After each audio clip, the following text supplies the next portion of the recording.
Hi, everyone. Judge Andrew Napolitano here for Judging Freedom. Today is Monday, March 3rd, 2025. Colonel Douglas Macgregor is here.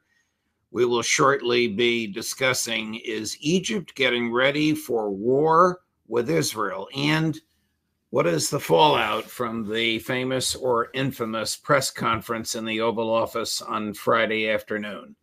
But first, this. Hi, this is Colonel Douglas Macgregor, CEO of Our Country, Our Choice. Today, we stand on the threshold of potentially a very large regional war in the Middle East, a war that could ultimately reach us here inside the United States. Many of you know me, some of you don't. I'm not the sort of person to shrink from combat. I was a professional combat soldier. I liked it, and I have fought against the enemies of this country, and I have killed men in action. But there has to be a good reason. And I think over the last 25, 30 years, we haven't had very many good reasons to sacrifice American lives and treasure overseas. The fact that this large-scale war could break out and involve us concerns me deeply. This is a time when you, if you share my concern and oppose involving us in a large Middle Eastern war, should stand up and be counted. It's time to say no. We don't want to fight in another war in the Middle East that could cost us dearly and result in the loss of millions of lives. Too many lives have been squandered at this point. We don't want to lose any more. If we're going to fight, let's find a damn good reason to do so. Today, that does not exist for us in the Middle East. So give it some thought. Tell the people that are in Washington what you feel, what you think. Believe me, you have an impact. And we will join together with other organizations. Some of them may be where you live. Organizations that involve veterans and many other good citizens who are equally concerned about the potential for the war in the Middle East to spread. We don't want that.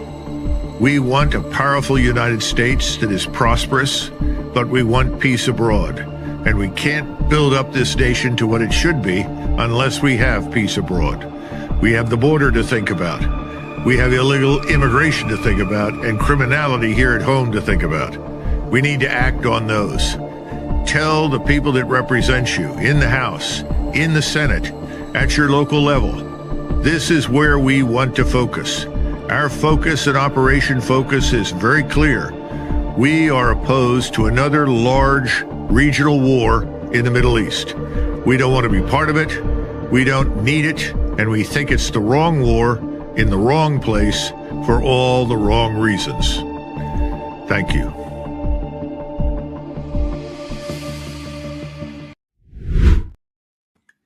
Well, Colonel, you did not know we were going to run that, and you sent that to me, and I was so impressed with it that I thought we would air it for you. What is the war in the Middle East? What is the likelihood of war in the Middle East? Who would be the combatants? How would this come about? What do you fear there, Colonel? Well, first of all, thank you, Judge. I appreciate that. My concern right now, today, is that Prime Minister Netanyahu has cut off water, food, sustenance to the people living in Gaza in the ruins. And this happens during a period that they call Ramadan. In other words, these are holy days. Now, this is not the first time this has happened, but right now this is extremely dangerous for the lives of the people who are clinging tenaciously to life in Gaza. But it is also pushing the Arab states in the region to the point where they cannot help but declare war and fight Israel. This has become the cause célèbre throughout the Islamic world. Right now, Egypt has poured more than 50,000 troops into the Sinai in close proximity to the border with Israel. And I think this is conceivably the last straw. Tomorrow, all of the Arab states will meet in Cairo, and they will discuss their plan to resolve the Gaza crisis. In other words, a plan to rebuild Gaza. And I think it will be presented effectively as an ultimatum to Mr. Netanyahu. Now, it could be that the Israelis decide to strike before they become the targets themselves. They've done that before. But I think they'll find that the Arab states are actually ready for that. And the Arab states will ultimately, if this is rejected, they will fight Israel. And I don't think it will stop there. I think Jordan will be pulled into this unavoidably. I think this will involve Syria, where in southern Syria, all the way up to Damascus, the Israelis have essentially declared a buffer state under their control. This is a provocation to the Turks, and I think the Turks will find it impossible to avoid conflict with Israel. And at the same time, the Iranians and the Egyptians are close, and the Iranians have said that they will stand by Egypt. And obviously, the Crown Prince in Saudi Arabia, Mohammed bin Salman, is close to President Sisi. Again, I think you're going to see unity across the region and across the Islamic world. And this is the last thing that I think we as Americans and frankly Israelis should want to see. We want Israel to survive. And this is a prescription for destruction that once unleashed could consume Israel completely. And it'll do a lot of damage to us. We can't even begin to talk about what happens at home in the markets, to our economy, the financial system, and ultimately behind Iran, and I think increasingly Egypt, we will find Russia, because the Russians have no interest in seeing these countries destroyed by Israel or us.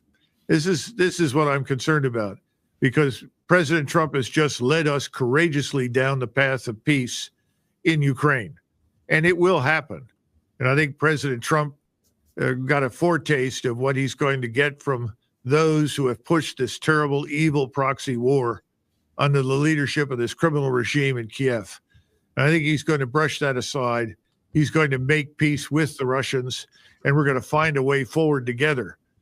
But this could also be jeopardized if something is not done to arrest these forces that are running out of control in the Middle East. So that's pretty much in a nutshell what I see happening. Well, thank you for that explanation, but it seems to me that it's politically impossible for him to brush aside Netanyahu because of the political influence that Netanyahu's allies and colleagues have here in the United States, both donors and members of Congress and members of the president's administration and members of the president's inner circle. If the Arab League or if select Arab countries attack Israel because of its now genocidal behavior against the Palestinians, and the law defines the denial of food and water and medication as a war crime, would you expect the United States to get involved in that conflagration? In other words, would the effect on the United States be more than economic? Would it be military? Yes, unfortunately, I do, because I think the trigger is already set. In other words, we've cooperated closely with the Israelis, and I think the predisposition is to automatically launch whatever aircraft, missiles, air and naval power is required, perhaps special operations forces on the ground. We have been beefing up our positions in the region. Large numbers of National Guardsmen have been sent over there because the Army today is too small to operate without the Guard and the Reserve. They are all going to be at risk. Americans will ultimately be drawn into this. I don't think there's a way to avoid it. However, I would simply point out that President Trump is still the commander-in-chief of the United States Armed Forces, and he is the leader of the United States. He is the head of state. And regardless of whatever pressures are exerted on him, he is in a position to take decisions that his own supporters in some areas may not care for. And ultimately, that's something presidents have to be prepared to do. Wouldn't you say, right, Judge? Yes, I fervently hope so, particularly in this instance. Is Egypt alone preparing for war against Israel? Are there indications, armor, tanks, that is your field. Are there indications that the Egyptians are preparing to invade? I think there are. I think there are several things happening. One, You're going to see targets inside Israel involving airplanes, aircraft, airfields, air defenses undoubtedly will come under attack. And there will be an attempt to move rapidly around the southern area of Gaza and across the desert straight into urbanized Israel. In other words, in the direction of Tel Aviv. So I'm sure that that's under consideration. I imagine they've planned for it. There have been some statements by Egyptian generals to that effect. Now, can they do that? Well, I'm sure they'll be opposed. And much depends on their own air defenses. Because if we've learned anything from Ukraine, it is that if you do not have effective air and missile defense, no matter what you put on the ground, it's at risk. And now you can move quickly in a tank, especially in that part of the world, very, very quickly, cover a lot of distance in a short period of time. But that's not enough. Israel will ultimately be compelled to fight in more than one direction at once. And I think that will happen with other Arab states. I don't see how Jordan holds itself together without joining this tragic war. I think it's very unlikely that southern Syria will sit quietly and wait for something to happen. I think HGS and its Turkish backers will become involved. And then, of course, in addition to that, you have Iran. And Iran doesn't have much incentive anymore to think that it's going to receive some sort of special treatment from Washington. That, in fact, they see every piece of evidence tells them that Washington is solidly behind Israel. And they may decide they have no incentive to exercise any restraint, in which case they could level large parts of Israel very quickly. You know, remember, thousands and thousands of these 2,000-pound bombs have now been delivered. Israel is replenished with all these lethal munitions from the air. They've got a lot of artillery ammunition now they didn't have before. So this is a tinderbox. This is waiting to explode. Colonel, is there or will there be an impetus for war on the governments of Arab countries by the populace? Jordan, Yes. Egypt, Turkey. Yes, there's no doubt about it. It can reach the point where public rage is so overwhelming that the people in charge fear their removal, brutal removal, if they do not act. Because we know that the elites in the region, particularly the Arab elites and the Iranian elites, do not want a war. But I'm not sure they have much choice in the matter at this stage, particularly in view of what Mr. Netanyahu did this morning. When you say what he did this morning, you mean announcing that he's cutting off food, water, and medicine to Gaza? Yes, this is a direct affront to the Islamic world. It's during Ramadan, and the population there has already been beaten, bombed, and suppressed to the point where their position is practically hopeless, which, of course, was the Israeli goal. But this kind of mistreatment and brutality has now spread to the West Bank. All of this is known in the Islamic world. We in the West, as you know, Judge, don't really get a big picture of this. We only get brief snapshots. Here is what Prime Minister Netanyahu said. This is about a minute long.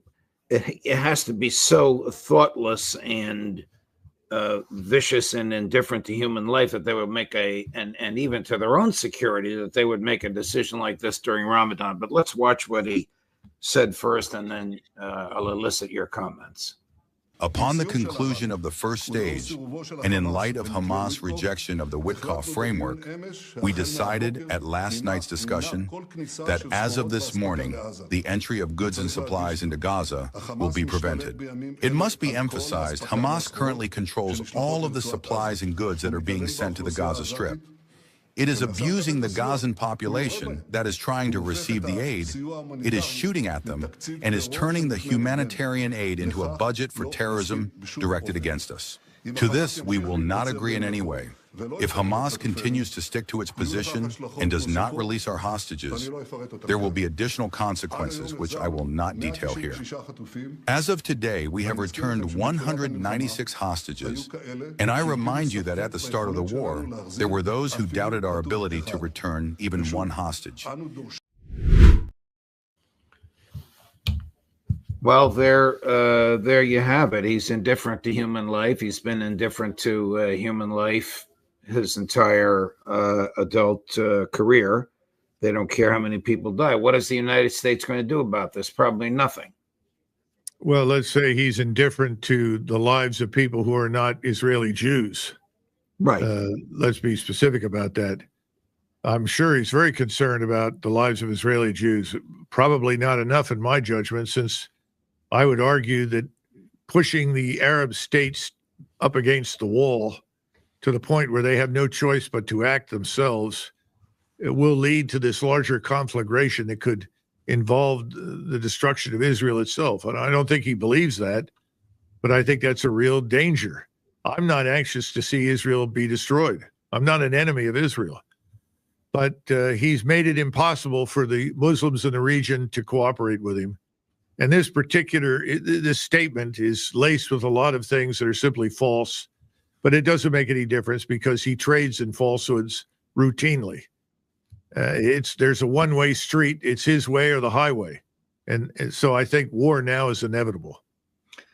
Let's transition, Colonel, to the events in the Oval Office and the White House on Friday afternoon. What is your take on the fallout? That is the view of those events now, 2 days later, 3 days later. I think we're dealing with a dialogue of the deaf. No one's listening to anybody. Now, I think this will pass. But for the moment, this was so badly orchestrated, so badly staged. And I mean that normally anyone who's been in this business and seen events like this involving heads of state knows that you do not bring them together for a presentation to the press in, of all places, the Oval Office, unless arrangements have been made in advance that are conducive to a harmonious meeting. In other words, someone must have said, and I don't know, I think the Secretary of State is the individual that set this up. Someone must have said, well, we have an agreement. We're going to agree on these economic matters. And he is ultimately going to go along with us in terms of ending the war. Turned out that neither was true. And Zelensky, who showed up in costume, the man should have been in a suit and tie to meet the president of the United States in the White House. But he shows up in his costume and then berates the president in public. It's outrageous. I'm surprised that he was not removed instantly by the Secret Service. Should have been. Overseas, those who are globalists, who oppose peace under any circumstances with Russia, who are determined to destroy Russia and want to sabotage our effort at normalization, have come out and said, no, Zelensky's a hero, and we're going to support him to the bitter end, and we're going to send him all this aid and equipment. Well, that's all fugazi, Judge. Right. It's just fugazi. They have nothing to send. This is a joke, and that will become increasingly clear. From the Russian standpoint, they're not paying much attention to the Europeans. They know the facts. They're much more interested in normalization with us because they know ultimately the Europeans will come along with us. And it's inevitable that they will, because they too, their populations share our interest in peace, prosperity, and stability in Europe. Right. The only way to get there is to follow President Trump's lead. The clash between the two of them and Vice President Vance was a little stomach churning, but the fundamentals of the war remain the same, Colonel, which is the Russians are on the cusp of victory, the Ukrainians are on the cusp of ending up with no military, and the United States is still sending substantial military supplies to them, authorized by the prior conference, but President Trump has not turned off the spigot. Well, that's a huge problem, because if you're sitting in Moscow and you want to do business with us, and it's very clear that that's the case with President Putin and Foreign Minister Lavrov, The first thing that must happen is that President Trump, and I would hope now in light of this destructive meeting, he immediately ends any further military aid and assistance to Ukraine. No more. Stop immediately. And then secondly, I would tell everyone who is an American citizen in Ukraine, whether they are military, intelligence, or simply diplomatic, doesn't make any difference. Contractors, get out. Leave the country immediately, because this man, Zelensky, presides over a thugocracy run by this vicious secret police and these neo-Nazis. And I would not at all put it past them to start harming American citizens who have been helping them. So I would get them out immediately as well. Do NATO members, as far as you have a grasp on them, speak privately about whether NATO can continue to exist or the members can provide security guarantees for Ukraine without the United States? Behind the scenes, there have been truthful discussions for the last couple of years, and I'm sure that they have reached the point now where very few people believe that NATO can continue in its current form. In the meantime, President Trump has taken steps to remove forces from Germany, to begin closing bases there. He's quite serious about this. He was serious 4 years ago when I met him in the Oval Office in 2020. He made it very clear that was his goal. He's correct. He wants to move in the right direction. He wants Europe to be its own first responder, and that can be done. But he has now broken with the globalists, because the globalists have been perpetrating this false narrative that depicts Russia as evil incarnate. They are not. They are not Cold War Russia. They are not Soviet communists. They are Russians. And they want an end to this war as badly as anybody else. They have no desire to march further west. That doesn't mean they will not if their security is at risk. They simply want their legitimate security interests recognized. And that's what President Trump has set out to do, just as they recognize our legitimate security interests and those of the Europeans. They want an Austrian-style neutrality for Ukraine. That has worked brilliantly in Central Europe. It can work brilliantly in Ukraine. And I think President Trump knows that. It's a matter of time now for the Europeans to sober up and come to terms with reality. But their populations are way ahead of the governments.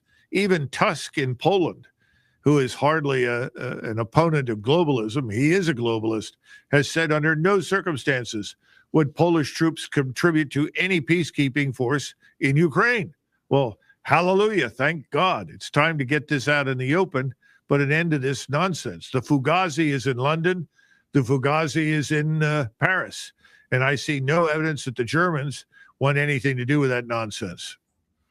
After his debacle in the White House, President Zelensky flew to London, where he was given a very significant and ostentatious welcome. And then President Macron and others flew to London, and they all met on Sunday. The most absurd comment at the end of which was from Prime Minister Starmer. I ask for your patience, not on its length, it's less than a minute, but on what he said. Chris, cut number 2. We will go further to develop a coalition of the willing to defend a deal in Ukraine and to guarantee the peace. Not every nation will feel able to contribute, but that can't mean that we sit back. Instead, those willing will intensify planning now with real urgency. The UK is prepared to back this with boots on the ground and planes in the air, together with others. Europe must do the heavy lifting. But to support peace in our continent and to succeed, this effort must have strong US backing. We're working with the US on this point after my meeting with President Trump last week. And let me be clear, we agree with the President on the urgent need for a durable peace. Now we need to deliver together. It's almost as if he lives in another world. he's going to put troops on the ground, planes in the air, and somehow thinks Trump will back him up? Yeah, well, all 12 fighter jets in the Royal Air Force. This is just nonsensical. Imagine that Starmer is in a skimpy bathing suit without any clothes on, standing on a board that is 15 meters high over a pool that is shark infested. And the board is shaky and about to crack. And he is saying that we are prepared to eliminate all the sharks in the pool and restore greatness. It's nonsense. It's not going to happen. The British Treasury market, they call them gilts, is in serious trouble. The British Precious Metals Exchange, which involves the gold exchange in London, is in trouble. The country is in trouble. And he is not in a position to ship billions of pounds into the black hole of corruption and incompetence in Ukraine. He knows it. He needs to stop talking about it. I give Starmer 2 weeks, 3 weeks at the most. He's not going to survive this. He's in the same position Liz Truss was when she took over and then started talking about Thatcherism, and the gilt market erupted, and she was quickly ushered off stage. They barely held the financial system together. This time around, it's going to be very difficult to do so. And I think behind closed doors, Starmer was asking for assistance in that regard that we can probably give to a limited extent, but we can't bail them out any more than we can bail ourselves out, because we too are facing a similar dilemma in the financial system in the United States. So I think we've had a series of prime ministers. They all want to sound like Churchill, and they want to be heroic figures and posture for the public. But they forget that Winston Churchill bankrupted Britain, destroyed national power of Britain, and ultimately destroyed the British Empire. So they better sober up, because they're about to destroy what's left of Britain if they don't stop. Are you of the view that if President Zelensky had said publicly he's in favor of a ceasefire, something the Russians would never agree to, his own presidency, such as it is, or even his life, would be jeopardized upon his return to Ukraine? I think Zelensky's life's been at risk for a long time, and he owes a great deal to MI6 and the CIA and mercenaries that protect him. There's no future for Zelensky. The Russians regard him as fundamentally illegitimate. Putin, whether you like him or not, won an election with 88% of the vote. Now, people will scoff at that. They better stop, because it's real. Zelensky, I don't think, could get elected to be dog catcher in Ukraine. They need a new government. Again, I think some thought should be given to bringing Ambassador Saluzhny. This was the Ukrainian general that was sent off to be ambassador in London after he was severely wounded. He may be someone with whom the Russians are willing to sit down and talk, but Zelensky is not one of them. He has no credibility at all. And that's why President Putin and Foreign Minister Lavrov are delighted to talk with President Trump and his team. They want to bring an end to it. And we need to go back to what we were discussing before, and it will stop. And I think the Europeans will get on board. But this nonsense with Starmer just needs to be dismissed as more fugazi. It's not real. It's not rooted in reality. Last question, or last subject matter. When do you see the war in Ukraine ending?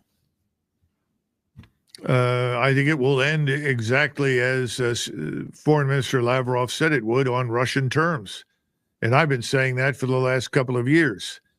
And the Russians have made these terms very clear. They're not unreasonable, in my judgment, by any stretch of the imagination. And they've sacrificed 100,000 dead. They're not going to give up what they have won. And the Russian population in eastern Ukraine doesn't want them to leave. So I think that's a done deal. We need to get on with it and accept it. But the longer this takes, the more Ukrainians will die needlessly, and the further the Russians will move, and of necessity subsequently decide they need more and more space as a buffer against a Ukraine that they may not trust to ever be truly neutral. That's where we come in. We have to be the ones that make it abundantly clear that Ukraine will be neutral, and we can do that. Eisenhower did that for Austria. Trump can do that for Ukraine. Colonel Macgregor, thank you very much. Thank you for that wonderful clip that encapsulates so many truths about the United States of America today, particularly the overextension and inappropriate use of the military. Coming from someone like you, a West Point graduate, a PhD in military history, a career soldier, it was simply terrific. There's no way I could resist running it again, and we'll do it again for you. And thank you for your time today. Very much appreciated. Thank you for accommodating. You're not usually on Mondays, but thank you for accommodating my schedule. All the best to you, Colonel. Mondays are always bad news, Judge. You know that. Thanks so much. Appreciate it. We'll see you next week, my friend. Thank you. Bye-bye. Bye. Great man. Coming up, two other great men at 2 o'clock this afternoon. Scott Ritter at 4:30 this afternoon. Max Blumenthal, Judge Napolitano for Judging Freedom.